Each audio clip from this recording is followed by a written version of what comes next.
After posting my Wooting 60 HE Plus review, I've had about 15 different companies and people asking me to try their new keyboard. It's actually wild. Every day or two, a new email or DM comes through. I'm used to receiving the occasional message about some new mouse or mousepad to review, but man, the keyboard space is something else entirely. One did stand out among the crowd though, and that was the Keychron Q1 HE, which I've been using for the past month. And first things first, let's quickly address Razer's new snap tap setting on their Huntsman keyboard. You can watch Optimum's video on it if you haven't already. The quick version is that you can overlap inputs and the most recent one registers, so there's no delay between inputs, which is extremely powerful in many games. This was a software update, so it stands to reason that Wooting, Keychron, etc. could also have this functionality added to their existing keyboards in the future. In fact, since first recording this video, I've now had to add in that Wooting just released their take on this feature, currently called SOCD, but it could potentially be called Snappy Tappy fairly soon.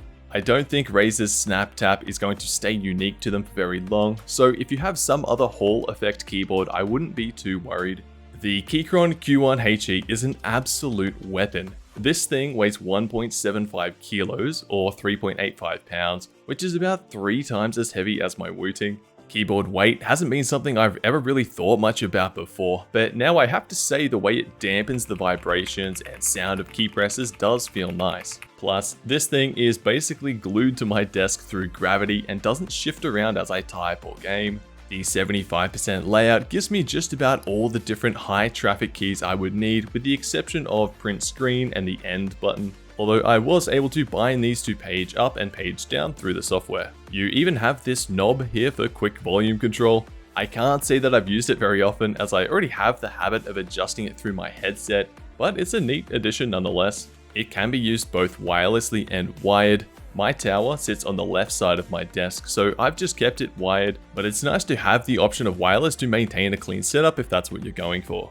The stock switches feel amazing to me. They feel heavier and smoother throughout the key press than the Wooting, which is good for me and my somewhat heavy finger placement. I had to actually lower the actuation point on A in particular on the Wooting, or I would constantly accidentally press it. I still have this set on the Keychron, but honestly may not actually need it. You can always change out the switches. I haven't quite been that committed, so the stock experience is important to me, and I'm glad it's been done so well on this keyboard. As for the software, it is also browser-based with no need for a download, which is amazing. You have your customized actuation points and rapid trigger settings, which are the bread and butter of these Hall effect keyboards. Overall, the software seems to have just about all the same functionality as Wooting, although the UI and some first-time user experiences aren't up to the same standard just yet.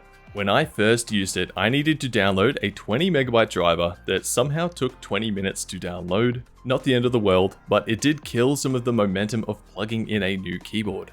And secondly, I went ahead and set up my profiles how I wanted them, and then realized I could do a firmware update which ended up wiping the profiles I had just made.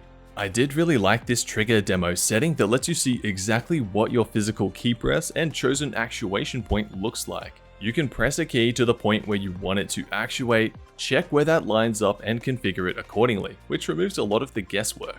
Now that I've been able to spend a fair amount of time on both keyboards, this is how I would compare them. Purely from a gameplay and user experience perspective, Wooting has the edge. It's almost pure performance, especially if we're considering the 60% size, although there is an 80% version about to launch. On the other hand, the Keychron Q1 HE feels better to use in my opinion.